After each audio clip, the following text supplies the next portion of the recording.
सबसे पहले तो आपकी वसादत से मैं करगिल की आवाम का शुक्रिया करना चाहता हूँ। जिस तरह उन्होंने नेशनल कॉन्फ्रेंस और नेशनल कॉन्फ्रेंस के साथ मिलके कांग्रेस को जो मैंडेट दिया और जो भारी हार का सामना बीजेपी को करगिल में उठानी पड़ी, उसके लिए एक एक करगिल के जो हमारे भाई बहन हैं वो शुक्रिया के हकदार हैं।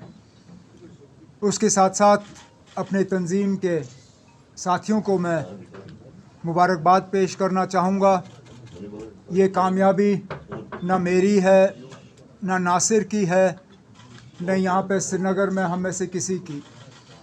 ये कामयाबी करगिल में मेरे तंजीम के जो साथी हैं, एडिशनल जनरल सेक्रेटरी कमर अली आखुन साहब से लेके डिस्ट्रिक्ट प्रेसिडेंट हाजी हनीफा जान साहब, आउटगोइंग CEC करगिल फ़िरोज़ खान साहब और उनके साथ तमाम जो हमारी टीम है, दिन रात उन्होंने मेहनत की और हमारी जो 12 सीटें हैं ये उनकी कामयाबी का नतीजा है।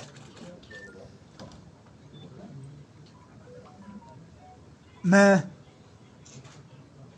वक्तन फ़वक्तन आप सबों के साथ जहाँ कहीं मुलाकात हमारी हुई है, अक्सर बेशतर आप लोगों ने इलेक्शन के बारे में पूछा और कहा कि इलेक्शन की तैयारी कैसे चल रही है, नेशनल कॉन्फ्रेंस इलेक्शन को किस तरह देखती है। और हमेशा मेरा जवाब आपको यही था कि इलेक्शन के लिए हम तो तैयार हैं, लेकिन न मरकज़ की हुकूमत तैयार है, न बीजेपी वाले तैयार हैं, क्योंकि वो डरे हुए हैं, वो लोगों का सामना करना नहीं चाहते।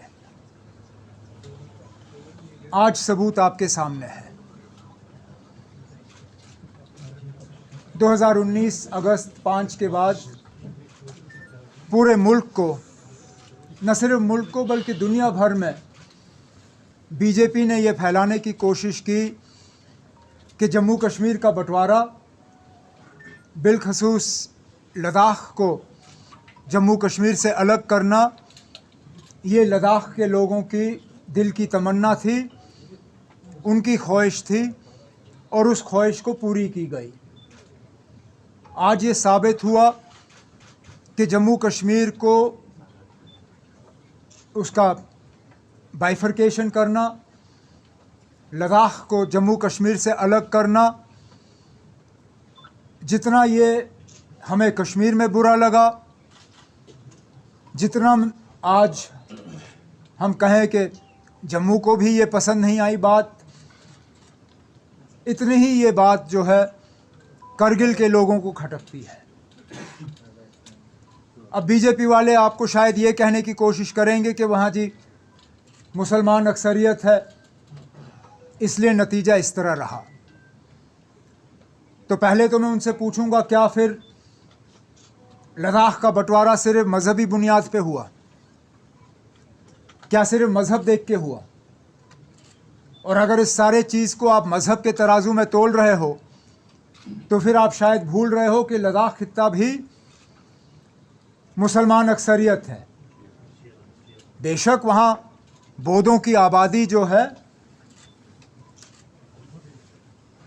कम नहीं है, लेकिन अक्सरियत लद्दाख में जो है मुसलमानों की है। और इस इलेक्शन में बौद्ध वोट जो है वो बीजेपी को नहीं गया। अगर गया होता तो नतीजे शायद अलग होते। इस इलाके से हमारा भी एक बुद्धिस्ट काउंसलर जीत के आया है पदम से। तो ये भी नहीं कहा जा सकता कि नेशनल कॉन्फ्रेंस ने मज़हब के बुनियाद पे वोट हासिल किए।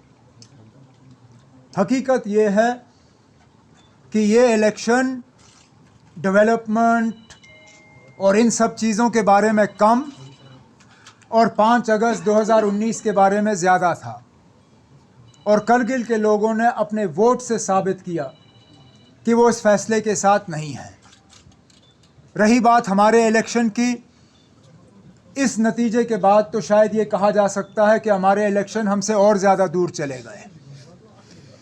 अभी तक तो हमें ये उम्मीद दी जा रही थी कि असेंबली के इलेक्शन नहीं होंगे, लेकिन सुप्रीम कोर्ट में जब 370 को लेके बात चल रही थी तो वहाँ पे हुकूमत के तरफ से ये कहा गया था कि पंचायत और अर्बन लोकल बॉडीज़ के इलेक्शनों की तैयारी की जा रही है।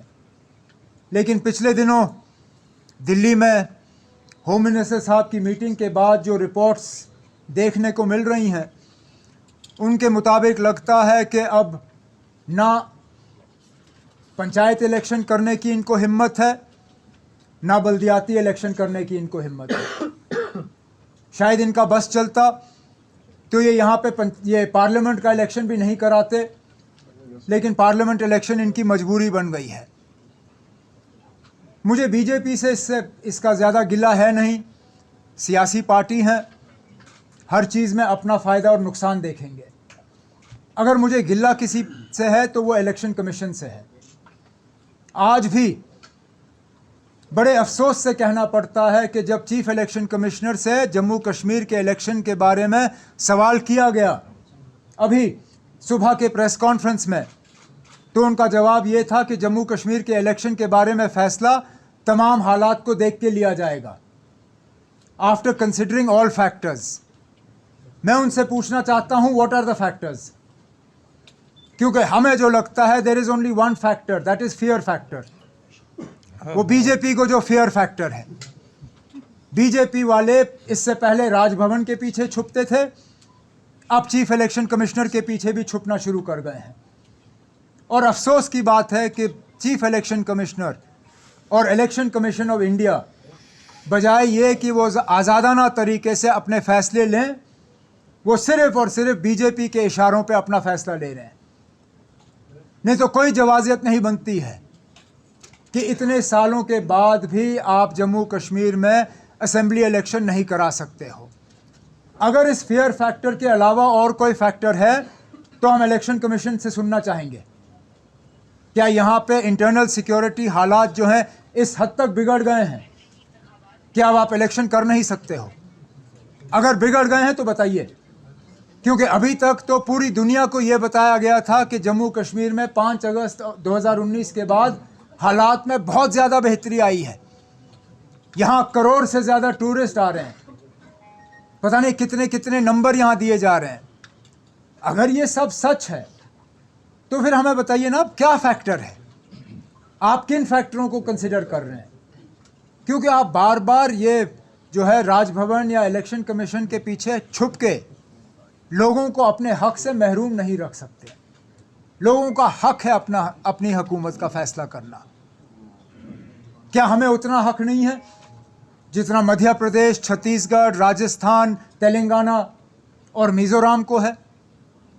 अगर वहाँ पे आज वक्त के मुताबिक इलेक्शन का ऐलान हो सकता है तो जम्मू कश्मीर में क्यों नहीं?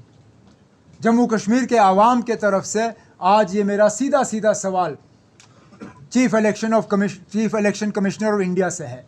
मेहरबानी करके जम्मू कश्मीर के लोग आपसे सुनना चाहेंगे, what are the factors that are responsible for denying the people of Jammu and Kashmir their democratic right to a government? Because I need only remind you of your own words a few months ago, जहाँ पे इसी तरह एक सवाल के जवाब में आपने कहा था, yes, we recognize there is a vacuum and that vacuum needs to be filled. उस वैक्यूम को भरने के लिए अब कौन से फैक्टर आपको नज़र आ रहे हैं कि आप इलेक्शन नहीं करा सकते हो? हमें बता दीजिए।